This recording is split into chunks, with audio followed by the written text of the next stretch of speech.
Bien-aimés dans les Seigneurs, pour votre édification, croissance spirituelle et le salut de vos âmes, retrouvons-nous chaque mercredi à 16h30 pour le culte d'enseignement, vendredi à 17h juste pour le culte de délivrance, et chaque dimanche de 7h juste à 10h juste pour le premier service et de 10h30 à 13h juste pour le second service. Nous sommes au numéro 30 de l'avenue des Cimetières au quartier Bel-Air dans la commune Kampemba à Lubumbashi.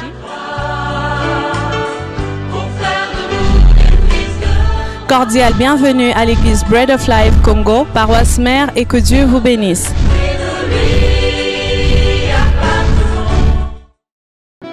Tu es le seul qui règne. Tu n'as pas besoin du soutien des hommes de ce monde. Tu n'as pas besoin de la majorité pour régner. Tu règnes souverainement, en puissance, en autorité, en œuvre également. Nul ne peut s'égaler à toi. Ainsi ce soir, mon Seigneur et mon Dieu, reçois toute notre reconnaissance, tout ce que nous avons de meilleur à te donner. Reçois ce chant d'adoration. Reçois cette prière d'adoration, mon Seigneur et mon Dieu. Ces paroles qui viennent du fond de nos cœurs. Ces paroles qui ne transforment pas exactement ce que tu es, mais qui essayent, mon Seigneur et mon Dieu, d'entrer dans ta profondeur. Ce soir, Éternel Tout-Puissant, que ton nom soit élevé, que ton nom soit loué, que ton nom soit adoré. Que ton nom soit ainsi ce soir acclamé au milieu de ton peuple.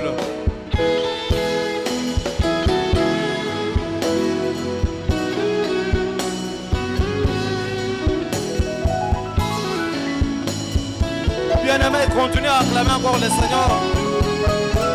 Je veux que tu acclames encore bien Dieu.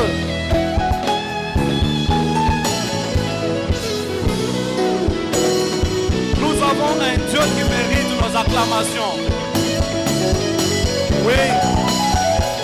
Continue à faire encore plus que ça. Les hommes de ce monde, tu peux les ovationner. Tu peux pousser les cris de joie pour un homme de ce monde. Mais il ne peut pas changer ta vie. Continue encore à acclamer ce Dieu-là. Pendant que tu l'acclames, tu es en train de proclamer les paroles de bénédiction dans ta propre vie.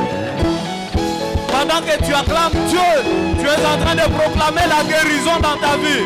Tu proclames ta réussite. Tu proclames auprès de Dieu ce qui t'appartient. Gloire soit rendue à notre Dieu. Bien-aimé dans le Seigneur,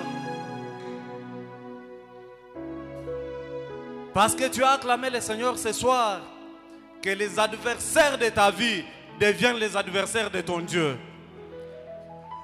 Parce que tu as acclamé le Seigneur ce soir, là où autrefois tu n'avais pas réussi, que la réussite devienne ta marque déposée.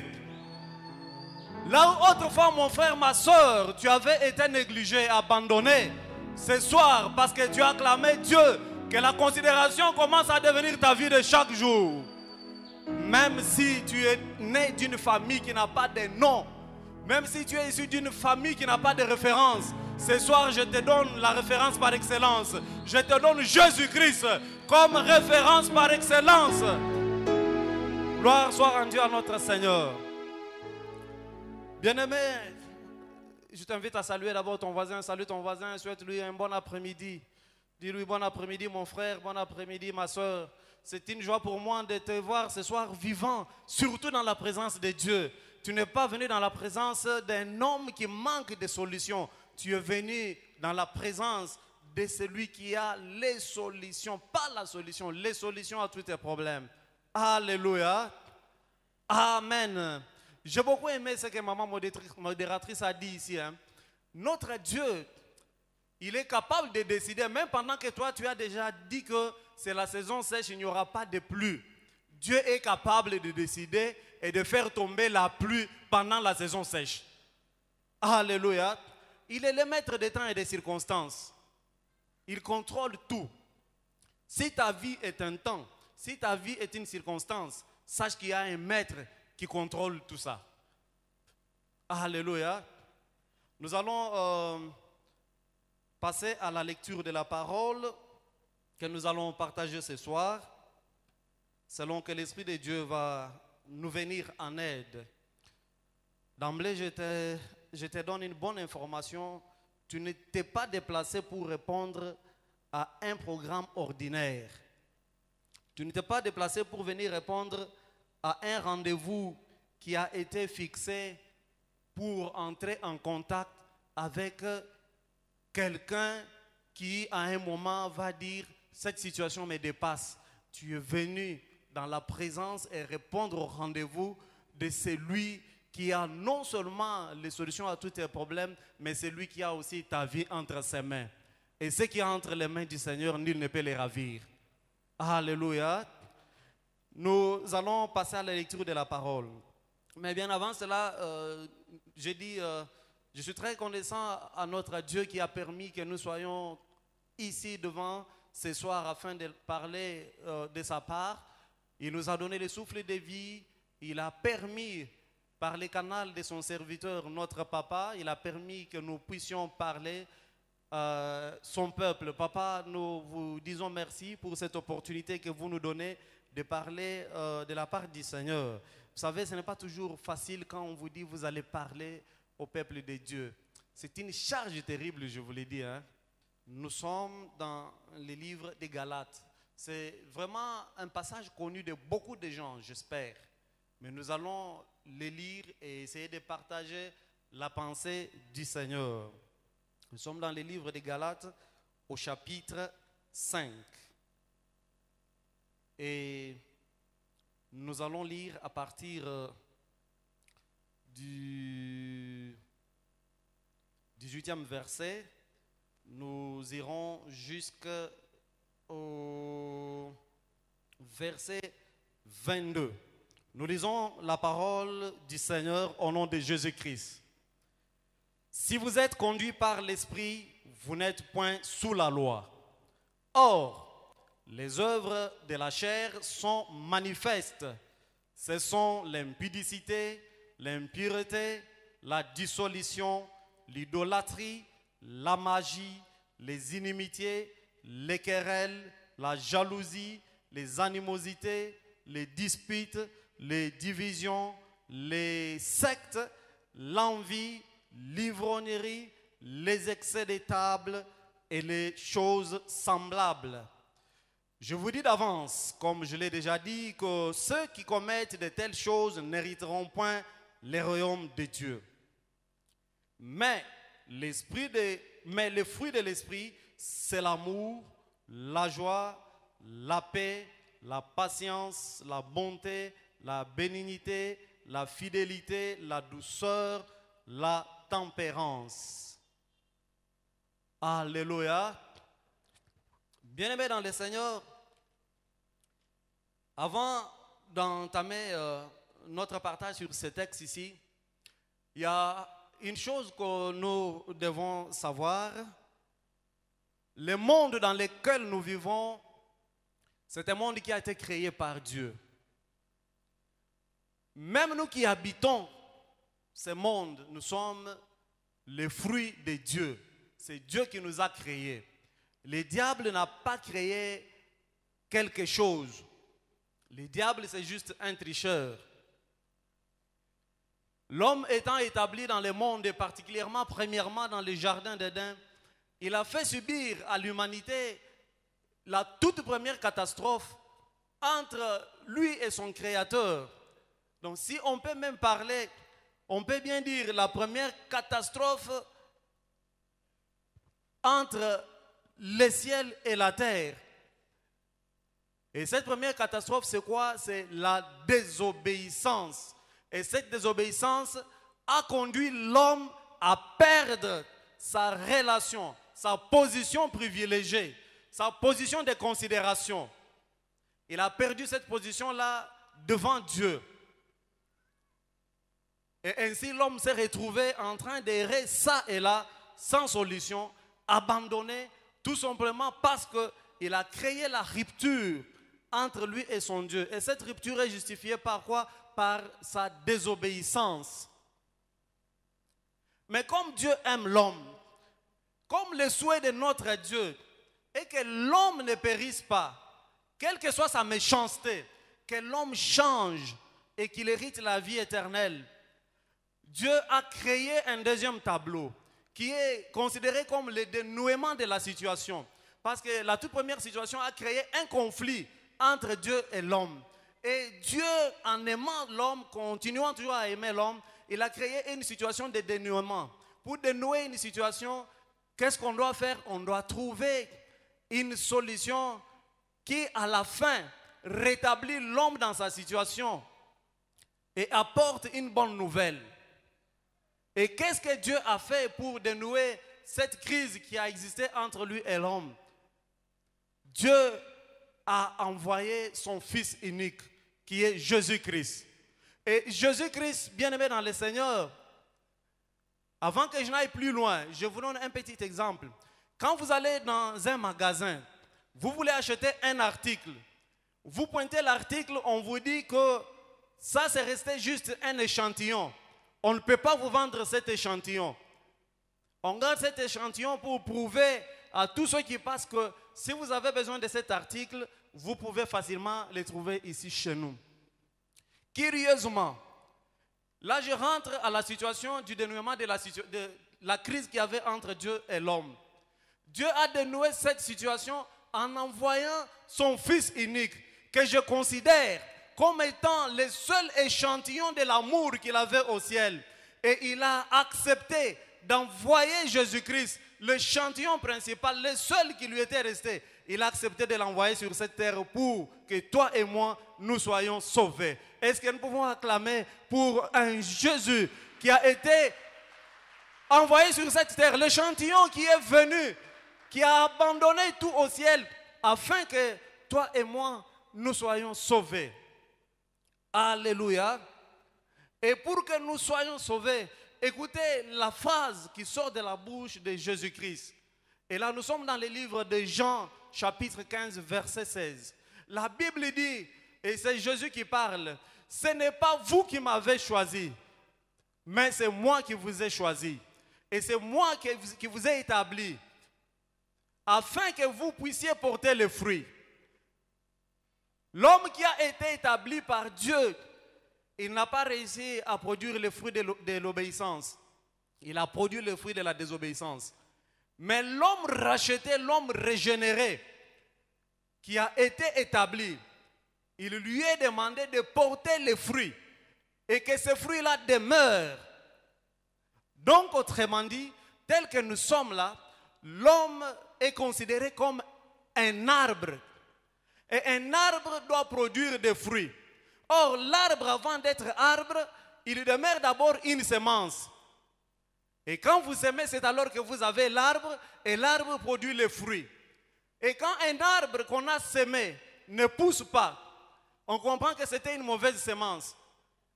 Ce n'est pas une mauvaise semence, soit l'arbre a été semé dans une terre qui n'est pas bonne.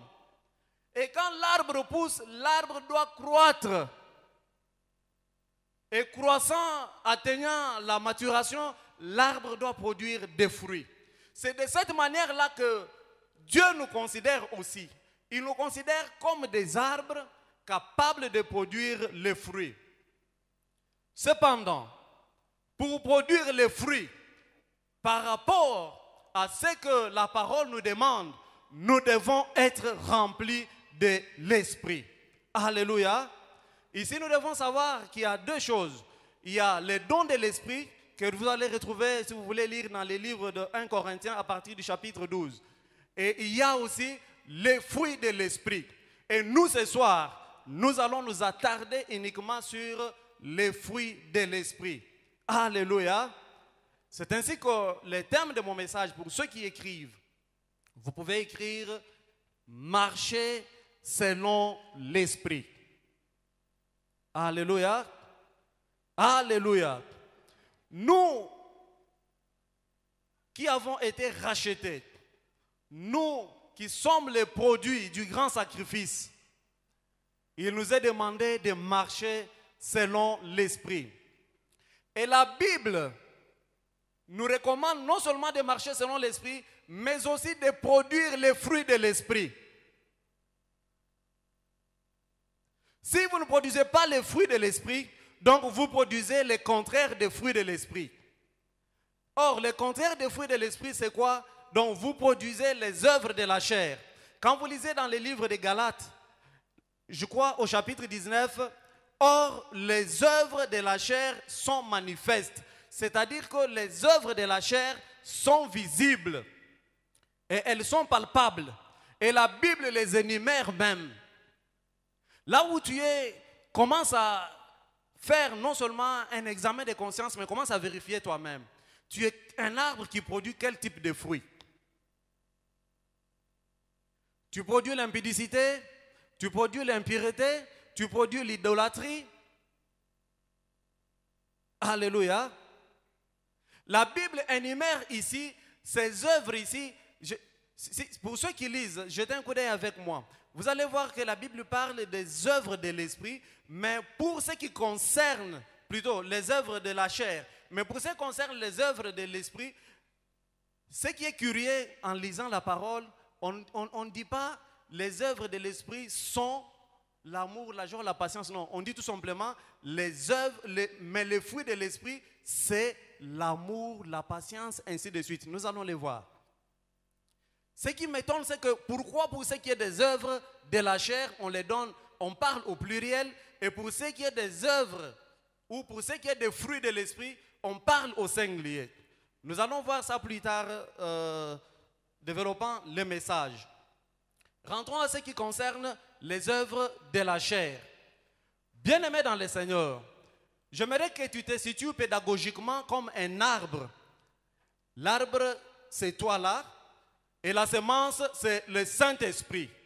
Celui qui n'a pas le Saint-Esprit en lui, il ne saura pas ou il ne sait pas produire les fruits de l'Esprit.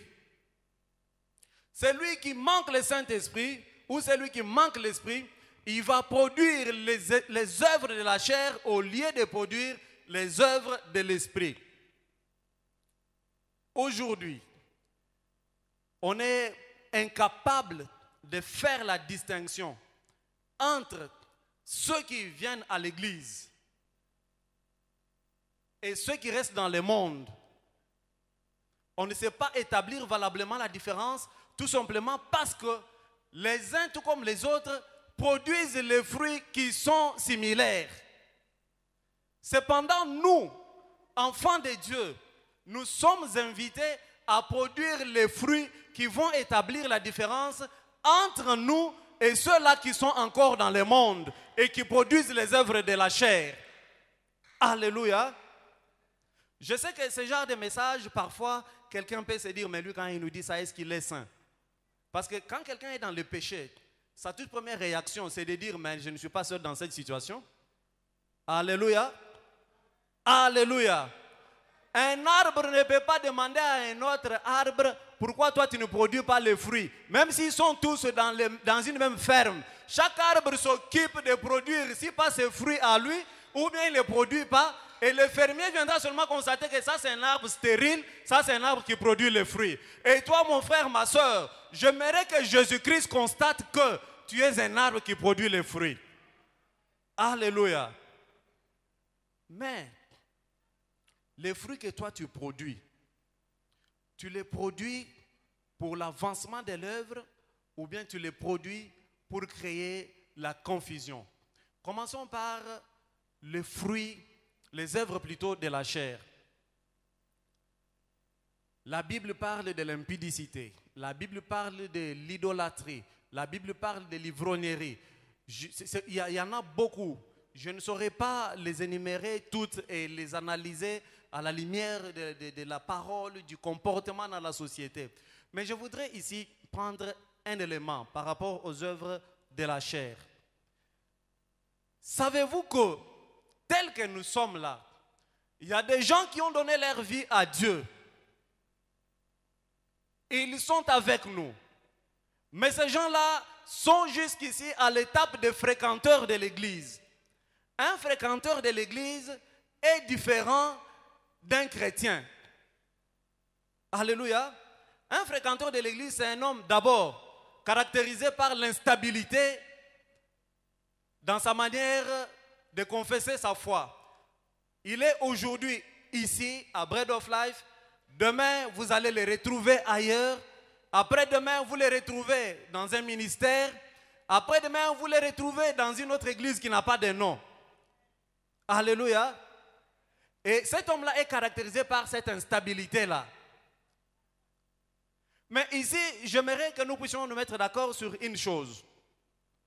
Pour nous qui venons ici à l'église Bread of Life étant notre église, Bread of Life étant notre seul endroit où nous confessons notre foi, nous devons apprendre, un, à être stable. Nous devons apprendre, deux, à aimer cette église. Nous devons aussi apprendre à défendre cette œuvre. Alléluia.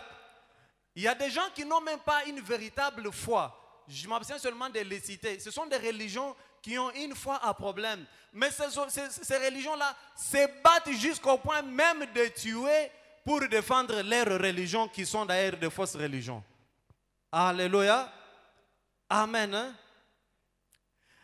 Un homme qui fréquente l'église, quand il vient ici, il se comporte en inspecteur. C'est qu'il cherche là où il y a les défauts. Pas pour améliorer ou arranger, mais pour aller les publier ou pour dire par exemple, non, dans cette église-là de pasteur Josué, moi je n'aime pas la manière dont les choses se font. Et lui ne trouve que les défauts ou les failles. Et un fréquenteur de l'église, il n'a pas de discipline, c'est juste un fanatique. Or, Jésus n'a pas besoin de fanatiques, Jésus a besoin de disciples. Alléluia. Et un disciple, comme le mot le dit, c'est quelqu'un qui a une discipline. Aujourd'hui, nous trouvons des chrétiens sans discipline parce qu'ils se sont transformés en fréquenteurs d'église. Amen. Hein? Ici à Bread of Life, nous voulons avoir des disciples de Jésus-Christ. Un disciple de Jésus-Christ, il produit les œuvres, de l'esprit. Et un fréquenteur de l'église, quand il vient, son plus grand travail, au lieu qu'il se concentre sur sa propre vie, au lieu qu'il se concentre sur ce qui va l'aider à aller de l'avant, il se concentre plutôt sur la vie des autres. Au lieu de fixer son attention sur Jésus-Christ, qui est le centre de toutes choses, lui fixe son regard sur les hommes, sur les femmes, faisant de petits calculs, cherchant qui peut l'aider, cherchant qui peut être son soutien. Mon frère, ma soeur, ce soir, je t'invite à fixer ton regard sur Jésus-Christ. Fais de Jésus-Christ le centre de ta vie. Chaque fois que tu viens ici, viens chercher Jésus-Christ. Parce qu'il est le seul qui a la solution à ton problème. Amen. Hein? Et un disciple, étant un homme discipliné, parce qu'il y a la différence entre un fanatique et un disciple. Un fanatique, c'est un homme qui peut facilement changer de position. Je vous donne l'exemple pour qu'on se mette d'accord, parce que tous, je crois que vous suivez aussi le foot. Il y a des gens, hier, ils étaient fanatiques de tel club, et aujourd'hui, ils ont changé, ils sont dans tel club. Est-ce qu'ils sont disciplinés, ces gens-là? Ce sont des gens sans discipline. Hier, ils étaient, je ne sais pas moi, chez Barcelone. Demain, ils seront chez Chelsea. Alléluia. Mais dans les choses de Dieu, nous n'avons pas besoin de gens qui hier, chez Mazembe, aujourd'hui chez Lupopo, changeant de position, insultant, faisant tout facilement. Ici, nous avons besoin des hommes et des femmes qui se conforment à la parole de notre Dieu. Alléluia. Et celui qui se conforme à la parole de Dieu, il produit les œuvres de l'esprit. Et ainsi, pour ce qui concerne ce que je devais entamer parmi les œuvres de la chair, je veux dire une chose. Quand vous avez donné votre vie au Seigneur Jésus-Christ, il faut que l'on constate la différence entre vous et votre ancien homme. Je me souviens, il y a quelques années passées, beaucoup d'années même, nous sommes allés en visite quelque part, dans une famille. C'était un couple. Et dans cette visite-là, nous avons trouvé maman dehors et elle nous a demandé d'entrer dans la maison. Nous, on pensait qu'il n'y avait personne dans la maison, mais on a trouvé que papa était dans la maison. Apparemment et curieusement, maman n'avait pas préparé papa au sujet de notre visite. Et quand nous sommes entrés dans la maison, nous avons constaté que papa était très bien assis, confortablement. Il regardait la télévision. Nous n'avions pas fait attention à un détail. Mais il s'est beaucoup gêné. Pendant que nous on parlait librement, on a constaté que papa s'était beaucoup gêné. Et il a fini par parler parce que nous on faisait l'effort de le détendre, ceci, cela. À côté de papa, on a constaté qu'il y avait un verre et une bouteille par terre.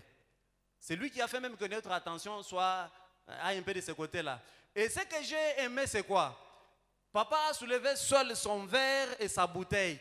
Il a dit, papa, ça c'est Dieu qui me reproche. En tout cas, ça c'est le tout dernier verre et c'est la toute dernière bouteille dans ma maison. Alléluia. Alléluia. Et là, j'ai noté une chose.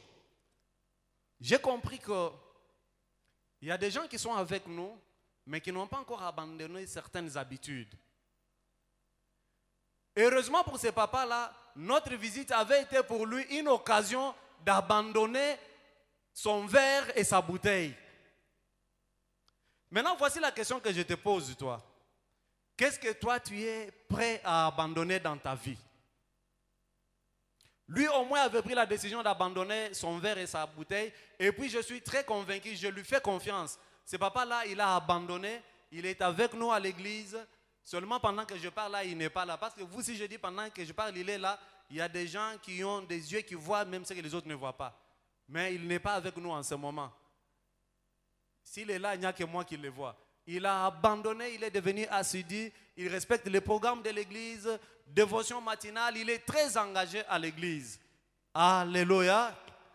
Et j'ai compris que ce papa-là a eu le souci d'abandonner afin de produire les œuvres de l'esprit. Ici, il y a un exercice que nous devons tous faire en tant que chrétiens. Tu as une vie que tu menais. Je ne vais pas m'attarder uniquement sur les œuvres de la chair. Je voudrais que toi et moi, nous puissions nous mettre en face de ce que nous menons comme vie chaque jour. Est-ce que notre comportement, notre vie de chaque jour, notre caractère, notre attitude reflète réellement la présence de Christ en nous? Parce que celui qui a l'esprit, ou celui qui doit produire les œuvres de l'esprit, il doit avoir un caractère différent. Il doit avoir également une attitude qui reflète réellement que cet homme ici est en train de produire les œuvres de l'esprit.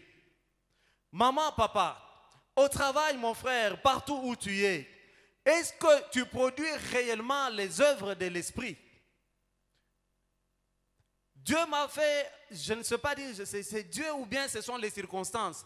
J'ai déjà trouvé, excusez-moi, ce n'est pas une accusation, mais tel que nous sommes assis là, tous, nous sommes déjà membres d'une même famille. C'est que je peux t'apercevoir même à 100 mètres, je peux te reconnaître. J'ai eu l'occasion, il n'y a pas 3 mois, de voir, j'en parle parce que je suis en train de parler des œuvres de l'esprit ou de la chair. J'ai aperçu un de nos frères en train de voler. Il ne savait pas que je le voyais là où il était. En train de voler les biens de l'État. Et pourtant l'État le lui avait confié. Je l'ai aperçu en train de voler, en train de négocier avec les preneurs. Les preneurs sont venus.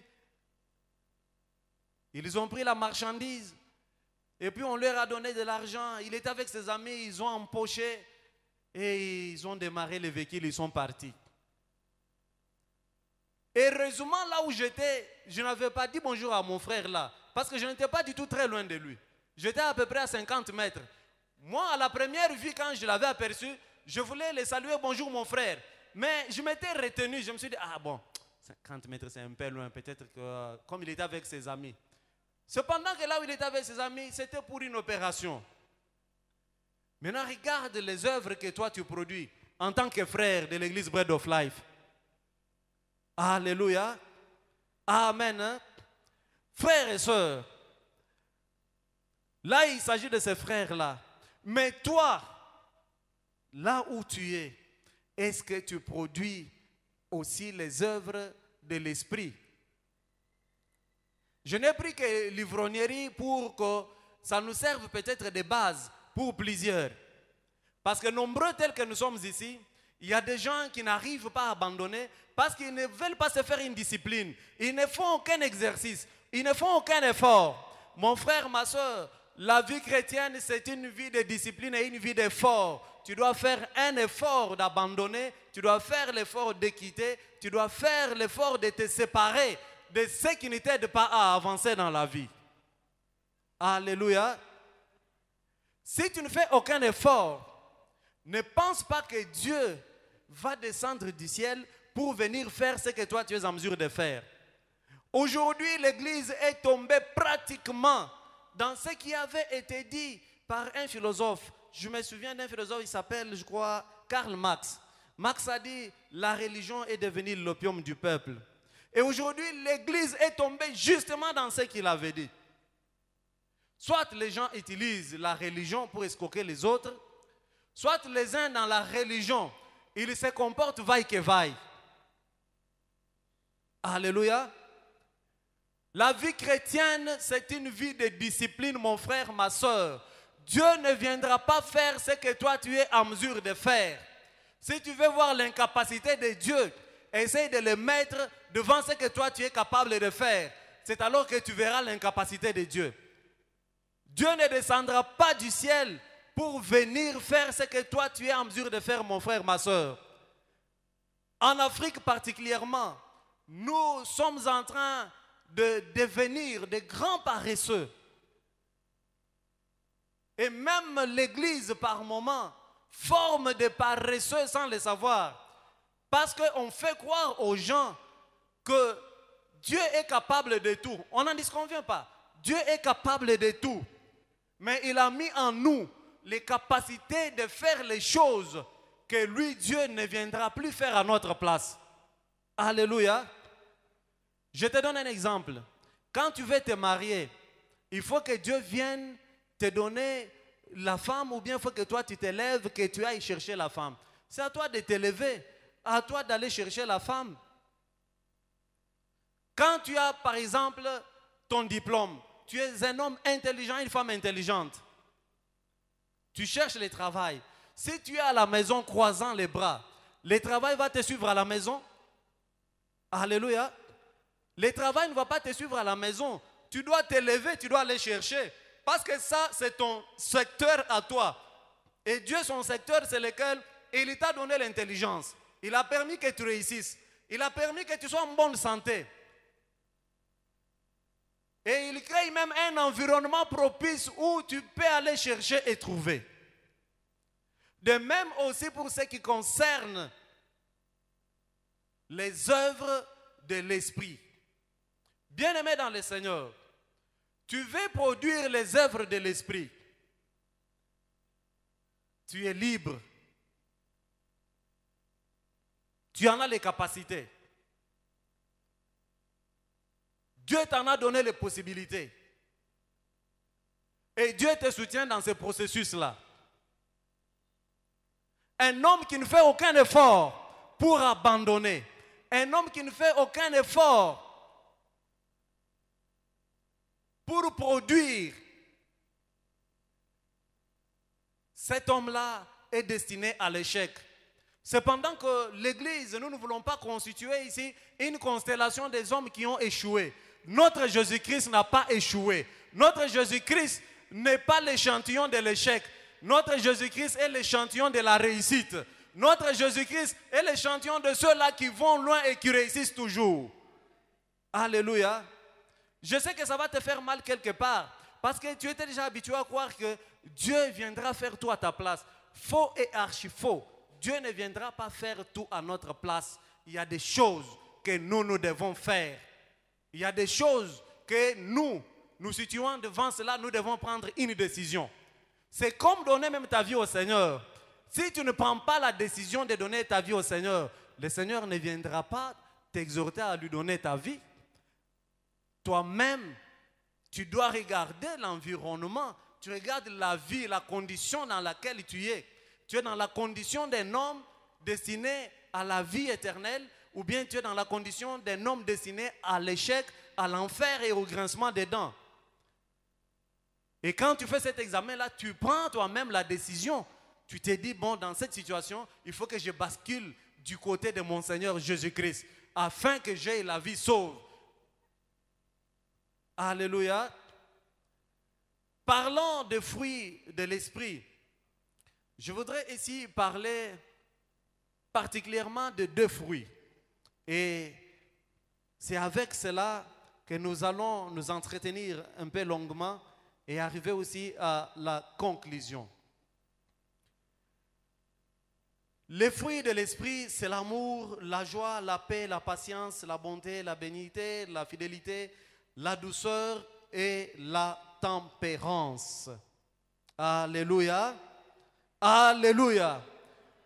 Bien-aimés dans le Seigneur, l'amour étant énuméré ici comme fruit de l'esprit, l'amour est l'unique trait d'union qu'il y a entre nous et notre Dieu. Pourquoi? Parce que Dieu a accepté de nous envoyer Jésus-Christ sur cette terre.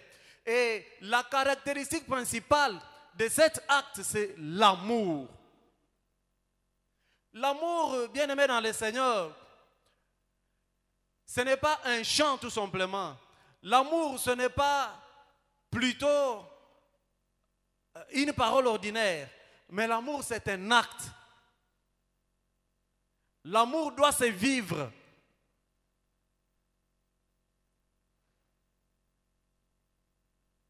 L'amour parlant est abstrait, mais l'amour se vérifie par les actes.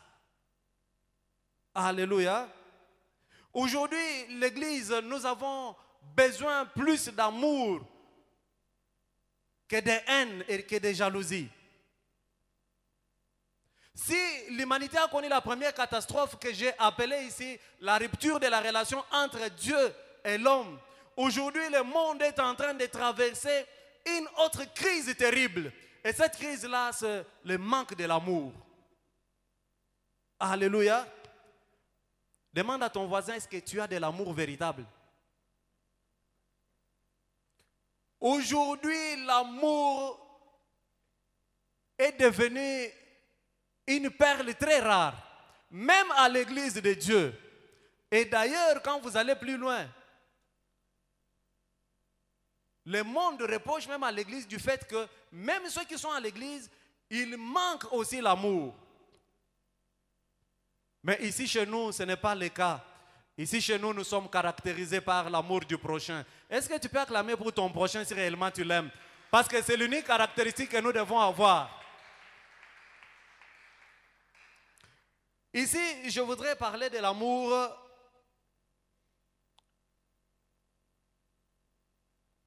en 2 étapes. Il y a l'amour que l'on appelle agapao, que vous connaissez bien. Ça, c'est l'amour entre Dieu et son Fils et les croyants. Mais il y a aussi l'amour, le deuxième amour, agapé, qui est l'amour de son prochain.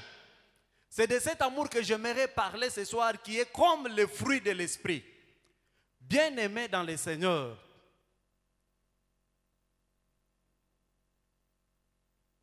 l'amour vient nous mettre dans une position de confiance vis-à-vis de notre Créateur. L'amour, c'est une marque qui nous différencie de ceux-là qui n'ont pas goûté à l'agneau. Parce que celui qui a goûté à l'agneau, il est caractérisé par l'amour. Celui qui a goûté à l'agneau, il est caractérisé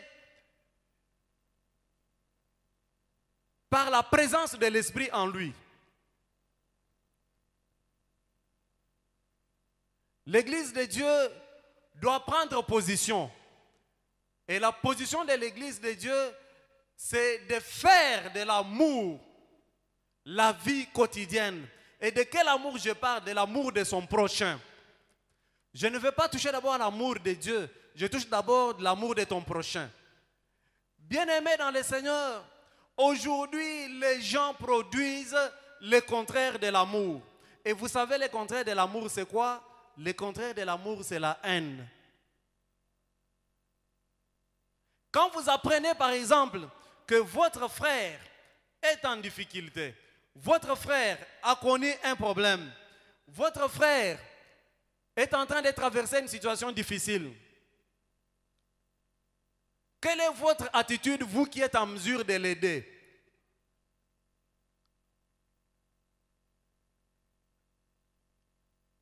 Aujourd'hui même à l'église, nous avons des gens qui viennent à l'église, mais qui ne parlent pas aux autres ou qui ne se parlent même pas. Nous avons à l'église les gens qui s'évitent. Tel vous dira, non, moi j'évite telle personne. Tel vous dira, non, moi, après le culte, je n'aime pas rester parce que j'évite les chevauchements. Parce que j'évite que l'on me voit en train de parler avec tel. Bien-aimés dans le Seigneur, ça, ce n'est pas l'église de Dieu. L'église de Dieu est caractérisée par l'amour. Nous devons avoir le sentiment de fraternité. Alléluia. Le sentiment de fraternité aujourd'hui manque à l'église de Dieu. Parce que vous et moi, nous sommes de la génération qui suivent même les réseaux sociaux. Regardez même ce qui se passe sur les réseaux sociaux. Quand elle apprend que son frère a un problème, ou sa soeur a un problème, sa réaction, sa manière de publier, même sa manière d'en parler aux autres. Là, je vous fais une petite mise en garde. Nous, en tant que chrétiens, faisons attention avec les réseaux sociaux. Parce que nous constatons que même nous qui sommes chrétiens, nous sommes aussi actifs sur les réseaux sociaux, publiant même des fausses informations, publiant même des informations susceptibles de discréditer les prochains comme nous. Alléluia. Amen. Nous devons faire très attention, mon frère, ma soeur. Si nous nous sommes retrouvés ici, ce n'est pas par accident, ce n'est pas par hasard. Parce que chez Dieu, il n'existe pas de hasard. Si Dieu nous a mis ensemble, il nous a donné un berger comme Papa Josué. Il a mis à côté de toi, mon frère, ma soeur, que tu vois là. Ce n'est pas par hasard, mon frère, ma soeur. Il y a un plan que Dieu a préparé. Au-delà de ce que tu es en train de voir, au-delà de ce que tu vis, au-delà de celui qui est à côté de toi, il y a un plan que Dieu a préparé dans la relation qu'il a tissée entre vous. Alléluia. Et l'unique manière de préserver cette relation, c'est de manifester l'amour du prochain. C'est d'aimer ton prochain. C'est de soutenir ton prochain. C'est d'aider ton prochain. Ne soyons pas cette église-là qui est prête à vilipender et qui est prête à détruire. Si nous apprenons que l'un d'entre nous est en difficulté, l'un d'entre nous a un problème, l'un d'entre nous est abandonné, l'un d'entre nous est dans une situation difficile, nous qui apprenons cela, au nom de l'amour du prochain, allons-y vers lui. Alléluia. Ne soyons pas manipulés par les raisonnements des hommes de ce monde. Parce que nous sommes ceux-là dont le raisonnement est transformé par la parole. Aujourd'hui, même l'Église est victime de certaines pratiques. Les pratiques qui ne sont caractérisées que par la haine, qui sont caractérisées que par la jalousie et la mauvaise foi.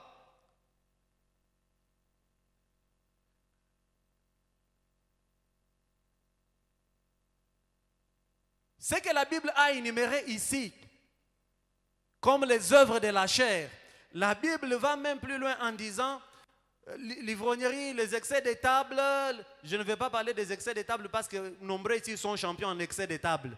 Ils vous mangent exagérément. Alléluia. Vous mangez exagérément et vous cherchez de l'alcool pour diluer ce que vous avez mangé. Vous voyez comment l'excès des tables vous pousse déjà à pécher. Alléluia. Et la Bible continue à dire, et les choses semblables. Je vous dis d'avance, comme je l'ai déjà dit, que ceux qui commettent de telles choses n'hériteront point les royaumes des cieux. Quelles sont ces choses semblables que la Bible n'a pas énumérées ici? Ces choses semblables-là, je prends comme actuellement, avec la politique. Les gens sont devenus champions. Même l'Église est aussi victime de ça, mais pas l'Église Bread of Life. Les gens sont devenus champions, même par la méthode d'observation.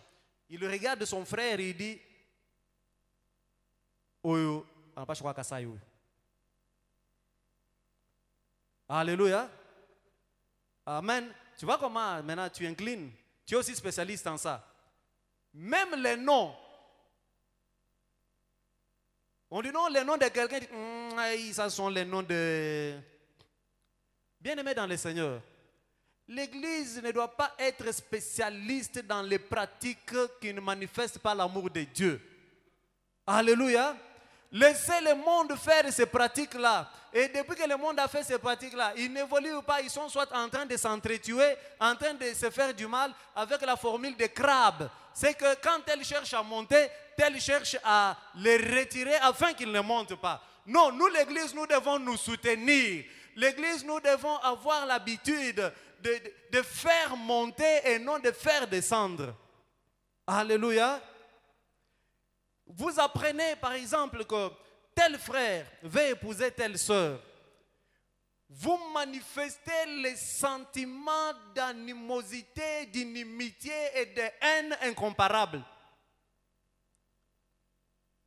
Et puis vous relevez seulement le mal de la sœur. Bon, en dehors du mal de cette sœur-là, est-ce qu'elle n'a pas aussi des biens que vous pouvez donner? Vous ne pouvez pas dire aussi par exemple que non, non, cette sœur-là, elle prie beaucoup. Cette sœur-là, elle chante bien. Non, cette sœur-là, elle est fréquente à l'église. Alléluia.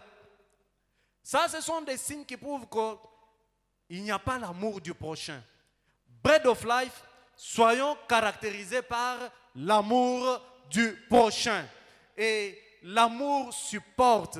Quand vous allez dans 1 Corinthiens chapitre 13, je crois bien, là-bas, on nous donne les caractéristiques de l'amour.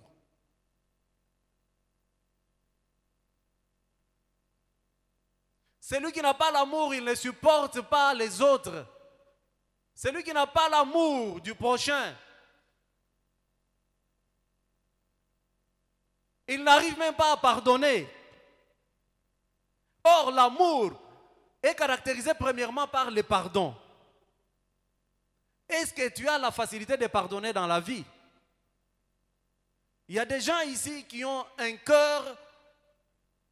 Vraiment, s'il faut les comparer, c'est le cœur du diable. Incapable de pardonner. Incapable de pardonner même ses propres enfants. Incapable de pardonner même son propre pasteur. Incapable de pardonner même sa femme ou son mari. Ou même ses parents.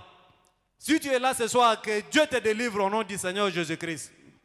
Vous savez, il y a de ces cœurs-là, vous ne savez pas comment ce cœur-là est en train de fonctionner en vous valablement comme ça. Peut-être que vous l'avez hérité seulement de quelqu'un.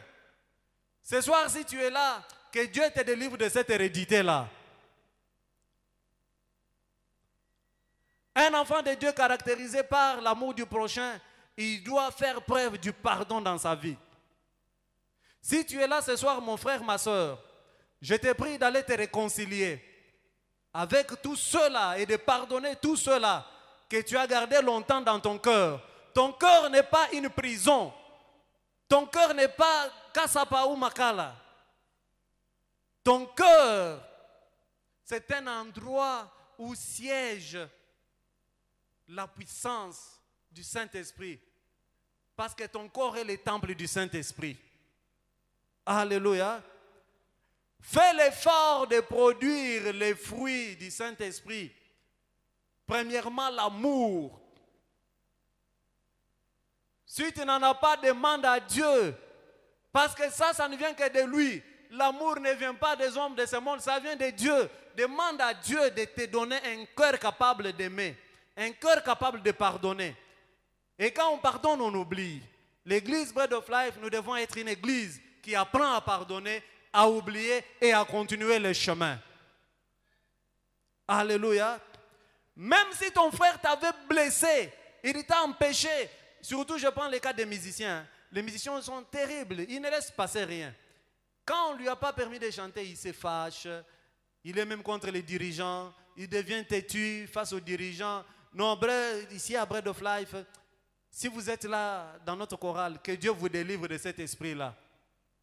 Alléluia. Que Dieu vous en délivre. Nous devons être caractérisés par l'amour du prochain. Même entre nous fidèles.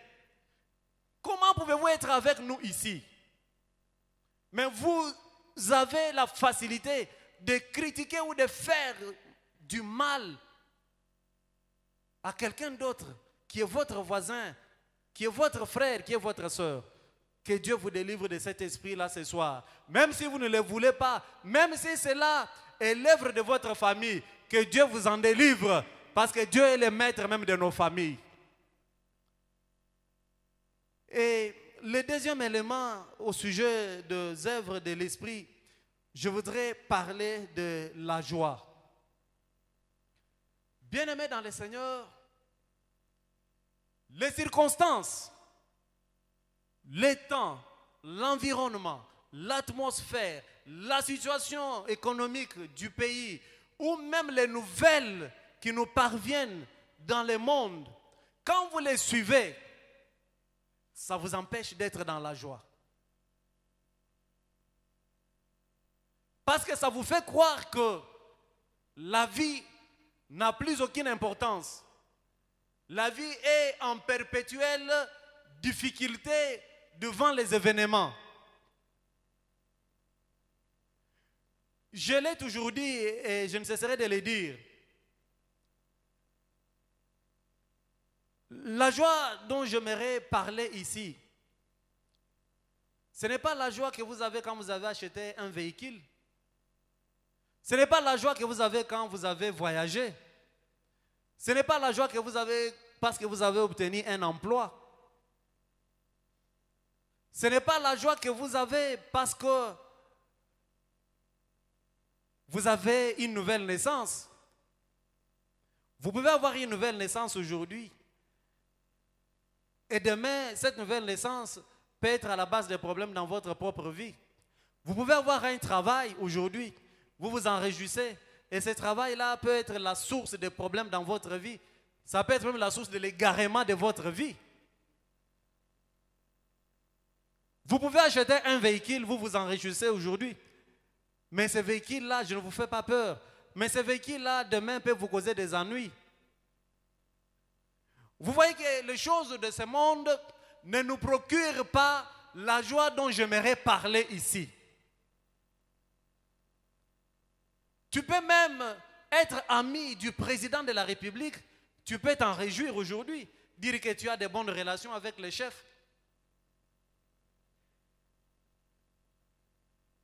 Tu peux aller aux États-Unis d'Amérique, revenir ici et nous raconter tout joyeusement ta vie, comme tu as voyagé à bord d'un avion, ceci, cela. Tout ça, c'est bien, ça te donne de la joie.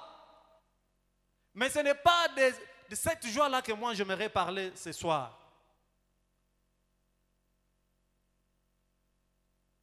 Je voudrais parler d'une joie qui est différente de la joie qui est liée aux choses de ce monde qui sont périssables.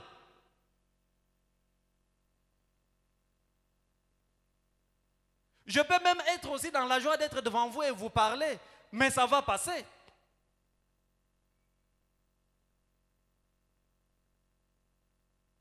Tu peux être même aussi dans la joie d'être membre d'une église présentable, une église qui a un nom. C'est bien, c'est une bonne chose, mais c'est une joie susceptible de passer.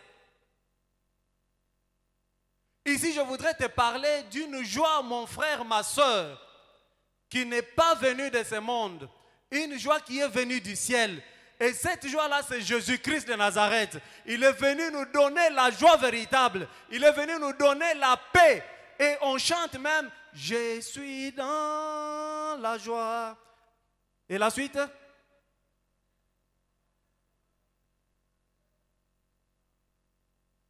Je suis dans l'allégresse parce que... Mais quand les princes me chantent ici, donc vous dans la salle, là, vous ne dites rien. Je suis dans la joie, je suis dans l'allégresse parce que Yahweh m'a libéré. Est-ce qu'il y a quelqu'un qui est libéré ce soir, qui est dans la joie, qu'il pousse le cri de joie parce qu'il a été libéré? Mon frère, ma soeur, la joie que nous avons, c'est la joie de notre libération. Un pays peut être libéré et demain retourner dans l'esclavage. Mais notre vie libérée par Jésus-Christ ne retournera plus jamais dans l'esclavage. Oh Jésus, merci pour cette libération. Mon frère, ma soeur, tu n'as pas été libéré par un homme de ce monde. Tu n'as pas été libéré par un prix d'un homme qui est passé. Tu as été libéré par le prix d'un homme qui demeure sur le trône. Il est établi sur le trône. Oh Jésus, ce soir, nous te disons merci parce que tu nous as libérés. La bonne nouvelle que je t'annonce, mon frère, ma soeur, non seulement tu as été libéré par Jésus-Christ, mais aussi tu as été, par l'œuvre de la croix, c'est lui qui a bénéficié de la guérison miraculeuse. Alléluia. Amen. Bien-aimés dans le Seigneur, parce que la joie matérielle n'apporte rien, nous avons besoin de la voie spirituelle, parce que la voie matérielle est passagère. Nous avons besoin de la voie spirituelle, de la joie spirituelle. Et la joie spirituelle est en mesure d'influencer la joie matérielle. C'est ainsi qu'il y a des gens, vous trouvez quelqu'un qui a de belles voitures, qui a tous les matériels possibles, mais il lui manque la paix du cœur. Il lui manque la joie. Ce soir, mon frère, ma soeur, que Jésus-Christ de Nazareth, qui est venu sur cette terre pour te sauver, pour me sauver, pour nous introduire dans l'obtention de nos promesses et la réalisation de celles-ci. Ce soir, que Jésus-Christ te communique la joie véritable au nom de Jésus-Christ. Même si tu es dans une famille où la tristesse, ou même si tu es dans une famille où le deuil était quelque chose de normal, non, ce soir, que Jésus-Christ te sorte de cette vie-là de deuil, de cette vie-là de déception, de cette vie-là de pleurs, qu'il essuie tes larmes et qu'il te donne la joie véritable. Alléluia. Ainsi, battons-nous chaque jour dans notre vie pour la joie spirituelle, parce que le spirituel influence le matériel, le spirituel influence le physique. Alléluia. Et pour conclure, voici ce que tu dois noter, mon frère, ma soeur. Tu as la joie parce que tu as été libéré, tu as été affranchi, et tu as la joie parce que tu es aussi bénéficiaire du pardon céleste. Parce que Jésus-Christ nous pardonne nos péchés, toi aussi, apprends à pardonner les péchés des autres. Alléluia.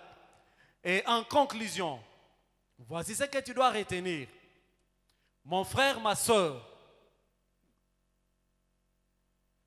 tu dois chaque jour de ta vie demander à Dieu de te donner la capacité de produire les œuvres de l'Esprit. Alléluia. Parce que tu es comme un arbre. Tu sais, quand un arbre est planté, on doit passer de temps en temps l'arroser et vérifier sa croissance. Et toi, tu dois aussi de temps en temps recourir auprès de ton Créateur pour lui demander de te donner les capacités, pour te donner les possibilités, de te mettre dans un environnement où tu as la possibilité de croître, la possibilité de produire les œuvres de l'Esprit. Alléluia. Que le Seigneur nous bénisse. Bien-aimés dans les Seigneurs, pour votre édification, croissance spirituelle et le salut de vos âmes, retrouvons-nous chaque mercredi à 16h30 pour le culte d'enseignement, vendredi à 17h juste pour le culte de délivrance. Et chaque dimanche de 7h juste à 10h juste pour le premier service et de 10h30 à 13h juste pour le second service. Nous sommes au numéro 30 de l'avenue des Cimetières au quartier Bel-Air dans la commune Kampemba à Lubumbashi.